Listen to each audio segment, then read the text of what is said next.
plummeted down through that weird sky towards a great turbulent ocean that roared and swelled. A ferocious sea that offered no hope of survival. I thought of home and wept, unaware that in an instant, my fortunes would be changed by an event so bizarre, I almost hesitate to tell you. And it happened like this.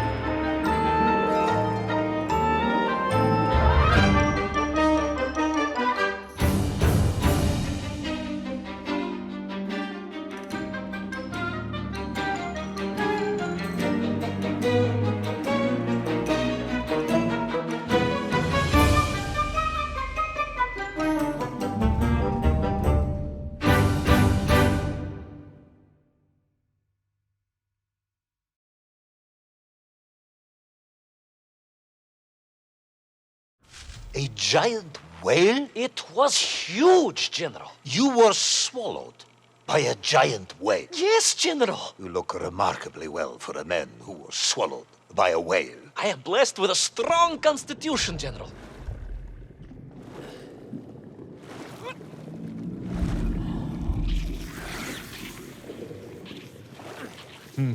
And I assume you are now going to tell me how you managed to escape from the belly of this giant whale. Naturally, General. And I must say, it really was a fascinating glimpse into the interior life of one of our world's most magnificent beasts.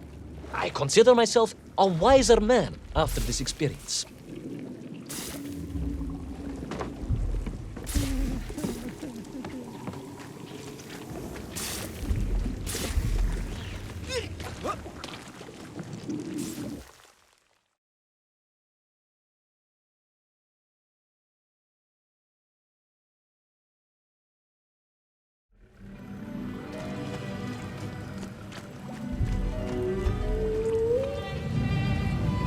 An extraordinary place, General. I could perhaps deliver a lecture on the subject to Moscow University's Zoological Society, if you like. I only want to help. The Moscow University Zoological Society has, I suspect, better things to do than listen to the ramblings of a man who claims he was swallowed by a whale.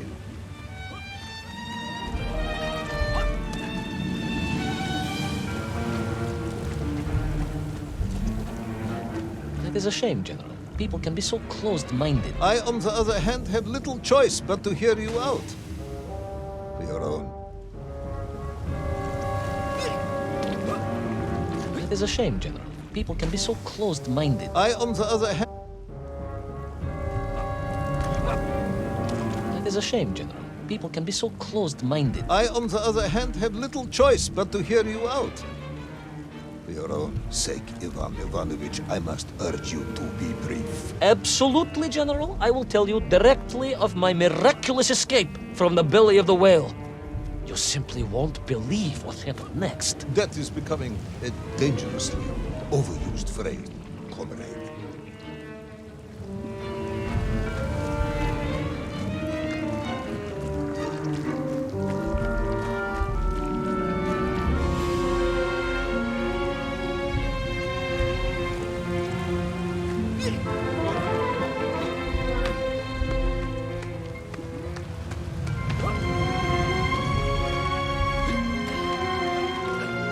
And so I found myself deep within the whale's organs.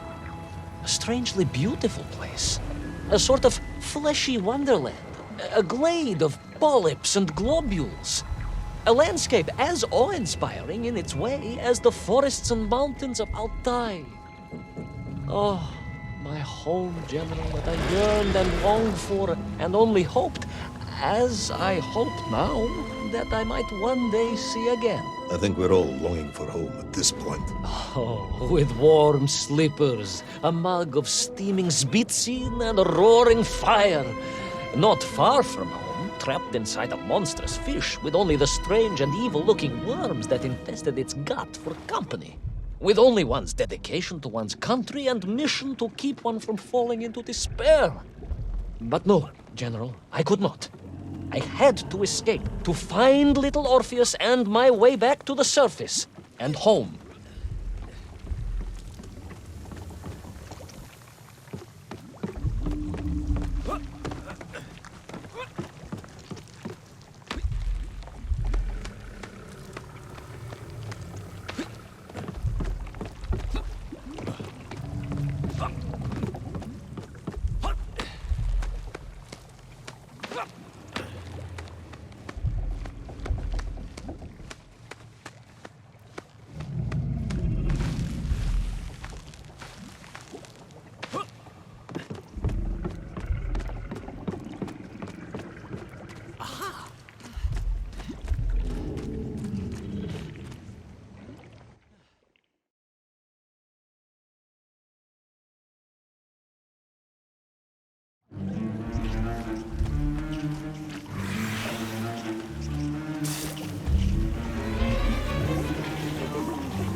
Worms, you say, living inside the whale. Oh, they were horrid things, those worms, General. And most unwelcome, I would say. Parasites. Just how rampant their infestation was, more of the tremendous sizes they could grow to. At that point, my thoughts were only of escape. And I had a plan. Yes, I'm sure you did.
These worms, they made your Nivirayadne whale sick.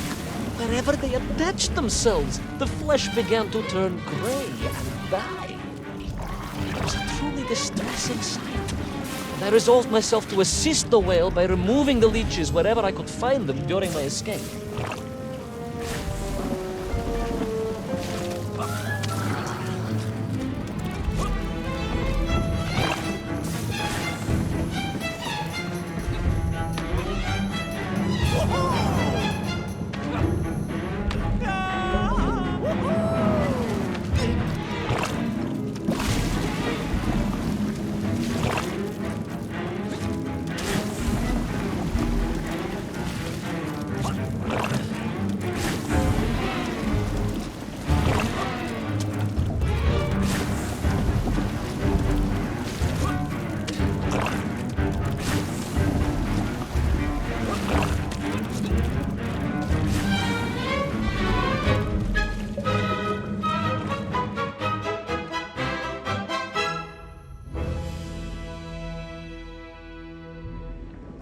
In my mind, it was a simple plan, General.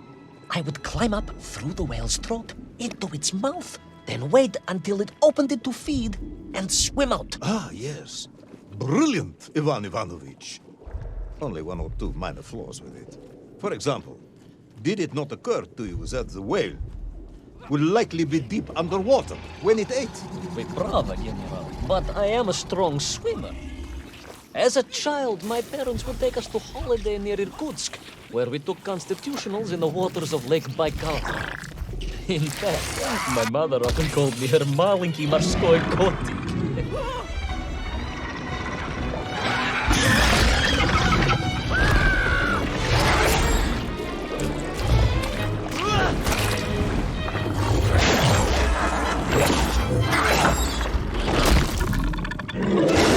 A giant worm for a giant whale, huh? At the risk of repeating myself, it was huge, General. The Moscow University Zoological Society may be interested after all.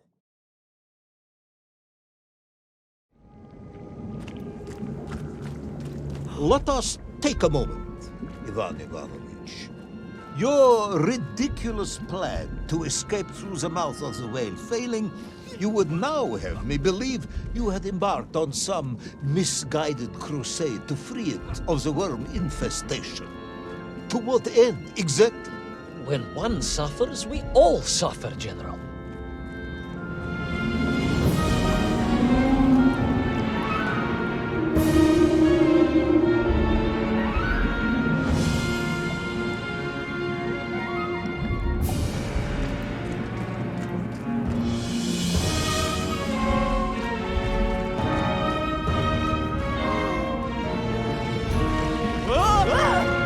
Your ideological commitment is admirable, comrade, but... I concluded that if I could find the root of the infestation and neutralize it, the whale could mount a spirited counterattack against the worms.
And then, victorious, the whale would surface to expel the remaining poisonous muck and slime from its body.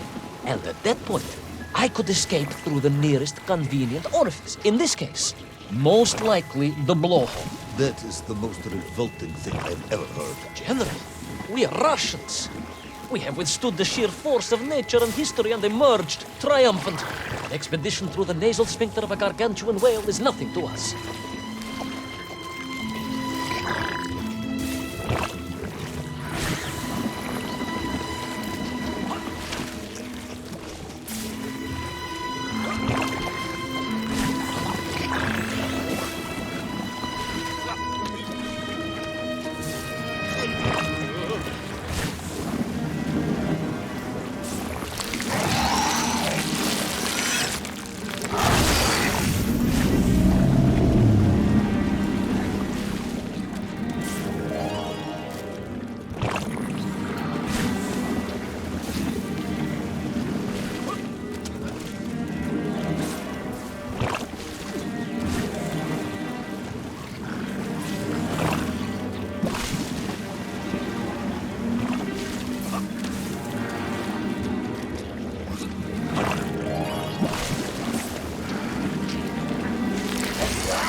I suppose you would have me believe that the whale was grateful to you.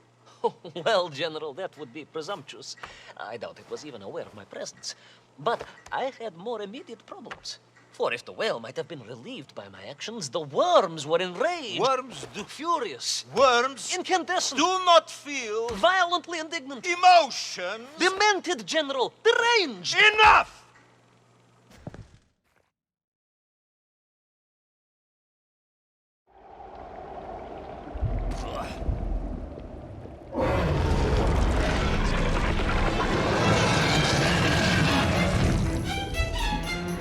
Where is little Orpheus? Where is my bomb? Unless you are trying to tell me the whale smoked that as well. No, it did not, General. That would be absurd. No, Ivan Ivanovich, you are absurd. Your story is absurd. This whole ridiculous fairy tale is absurd.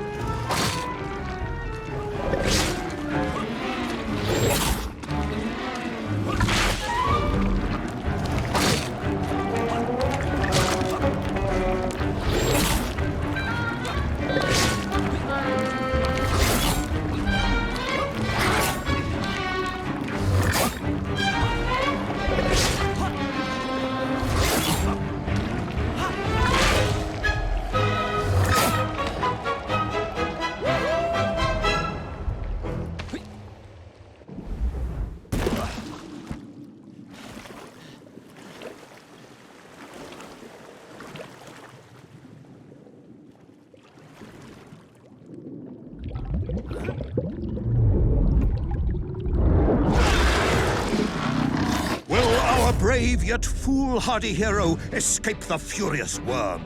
Will he be doomed to spend his days trapped in the innards of a bad-tempered cetacean? Where is the whale swimming to in such a rush? And what will it do when it gets there? Is the general about to lose his temper and order the cosmonaut shot? All of these questions and more must surely be answered in the next exciting episode of Little Orpheus!